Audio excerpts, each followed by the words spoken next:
Hello friends, welcome to math class. You have been learning the laws of indices for quite a time. Today we will learn how the laws of indices actually derive. Let us take the product 2 multiplied by 2 multiplied by 2 multiplied by 2. Here 2 is multiplied by itself 4 times. So it can be written in index form as. Here 2 is called base, 4 is called power or index or exponent, and it is read as, the index form is read as 2 is raised to the power 4. Now on we will read as only 2 raised to 4. Now suppose a multiplied by a multiplied by a multiplied by m times. As here a is multiplied by itself m times, then it can be written in index form as a raised to m. Let us take other examples. 7 multiplied by 7 multiplied by 7 multiplied by 7 multiplied by 7. Now here 7 is multiplied by itself 5 times, so it can be written in index form as 7 raised to 5. Because 7 raised to 5, why? 7 is multiplied by itself how many times? 5 times. 1, 2, 3, 4, 5. We take another example. 3 raised to 2. As 3 raised to 2 means 3 is multiplied by itself 2 times. And 5 cube means 5 is multiplied by itself 3 times. Note that 3 to the power 2 is also called 3 square, and 5 to the power 3 is also called 5 cube. Now we will derive the first law of indices. So we take 4 square multiplied by 4 cube. Here 4 square means 4 is multiplied by itself 2 times. This multiplication sign as it is. 4 cube means 4 is multiplied by itself 3 times. Then 4 is multiplied by itself how many times? 1, 2, 3, 4, 5. So in index form we can write it as 4 raised to 5. Therefore 4 square multiplied by 4 cube. We observe that when 2 is added to 3 we get 5. So how we can generalize the statement? If the bases are same and we multiply them, then we add their indices. So we generalize the first law as a raised to m multiplied by a raised to n is equal to a raised to m plus n. This is the first law of indices. Now we will derive the second law of indices. Before this, we take the division 4 divided by 4. This can be written as 4 ones are 4. We get the remainder as 0 and quotient as 1. Also 4 upon 4. This 4 cancel. We will get 1. Now 7 raised to 5 divided by 7 cube. Now 7 raised to 5 can be expressed in multiplication form as 7 multiplied by 7 multiplied by 7 multiplied by 7 multiplied by 7 divided by 7 cube is 7 multiplied by 7 multiplied by 7.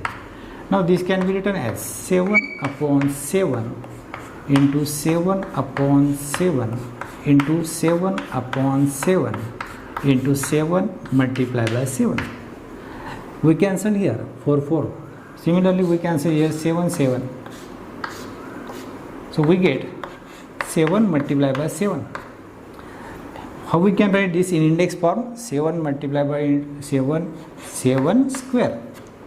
So 7 raised to 5 upon 7 cube, we get 7 square. So what is your observation?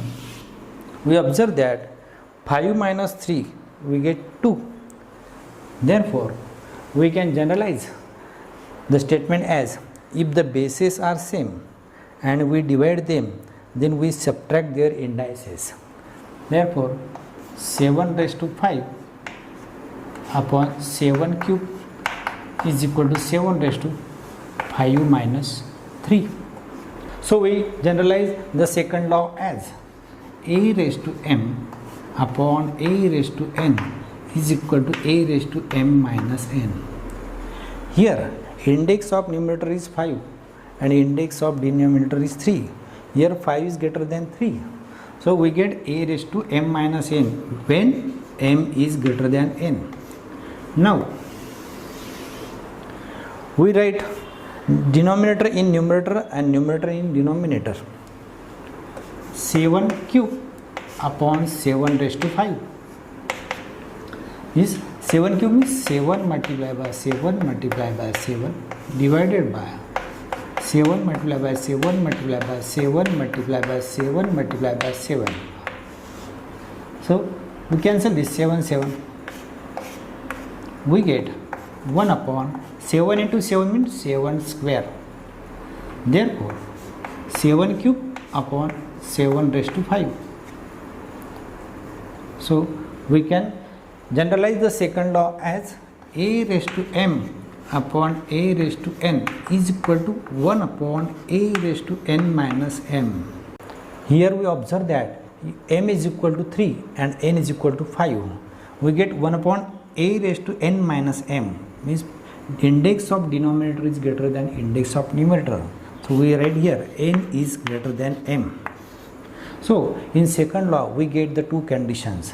Here in denominator a should not be 0, so a is not equal to 0. Also here a is not equal to 0. We get the two conditions here.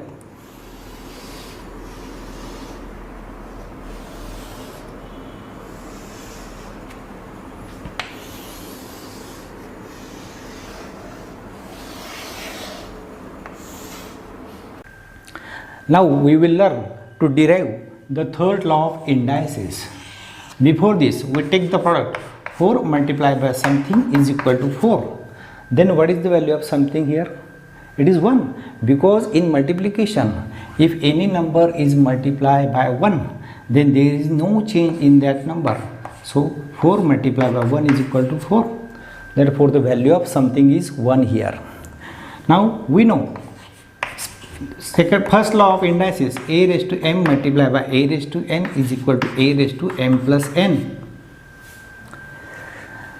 Therefore we take here a raised to m multiplied by a raised to 0. Here if the bases are same and we multiply them, then we add their indices by this first law.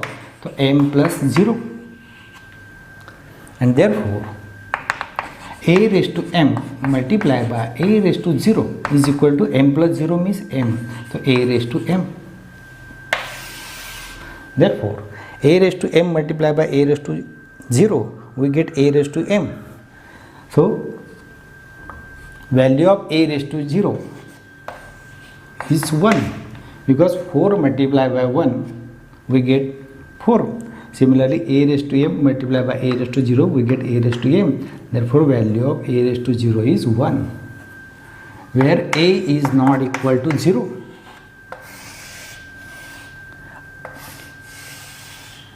Alternatively, we can prove this. In second law, we have taken this example 4 divided by 4 means 4 upon 4, like this. 4 ones are 4, remainder is 0 and quotient is 1. Therefore the value of 4 divided by 4 is 1. Also 4 divided by 4 is equal to 4 upon 4 by second law. Here index is 1, here also index is 1. By second law, if the bases are same and we divide them, then we subtract their indices. So 4 raised to 1 minus 1 means 4 raised to 0. Therefore 4 divided by 4 we get 1, and 4 divided by 4 we get 4 raised to 0. And therefore we can say that 4 raised to 0 is equal to 1. So we generalize a raised to 0 is equal to 1 where a is not equal to 0. Now we will learn to derive the fourth law of indices. So we take 8 square raised to 3. Here the number in bracket having power 3, it means that this number is multiplied by itself 3 times. So 8 square multiplied by 8 square multiplied by 8 square. Now 8 square means 8 is multiplied by itself 2 times. This multiplication sign as it is. 8 square means 8 multiplied by 8. Again 8 square means 8 multiplied by 8. Now how many times this 8 is multiplied by itself? 1, 2, 3, 4, 5, 6. Therefore we can write in index form as 8 raised to 6. Therefore 8 square raised to 3. Then we observe that when the number is given as power of power, then we multiply their powers to each other. Therefore this can be written as 2 multiplied by 3. So we can generalize the statement as a raised to m raised to n is equal to a raised to m multiplied by n.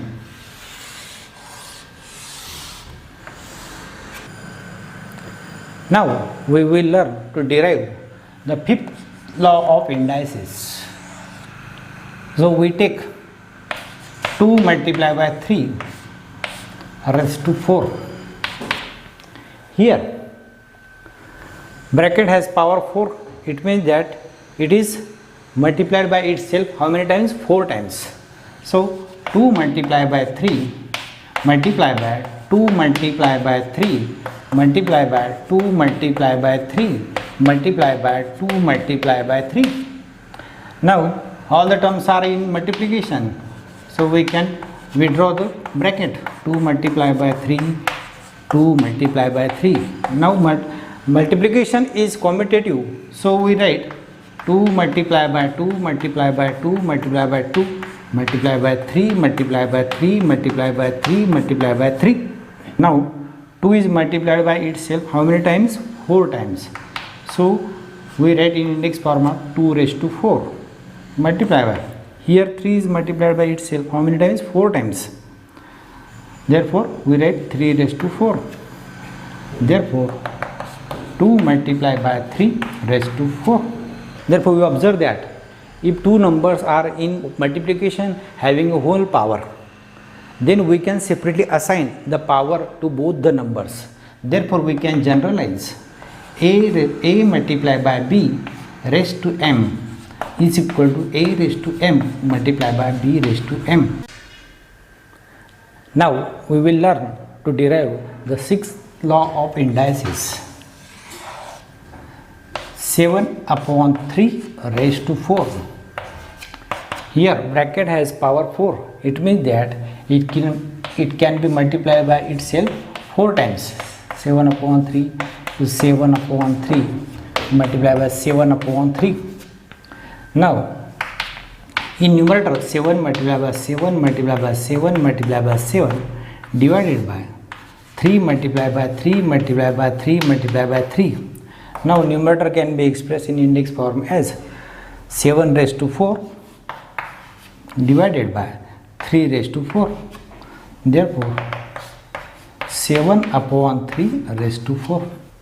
What is your observation? If two numbers are in division having a whole power, then we can separately assign the power to both the numbers. Therefore we generalize a upon b raised to m is equal to a raised to m divided by b raised to m, where b is not equal to 0.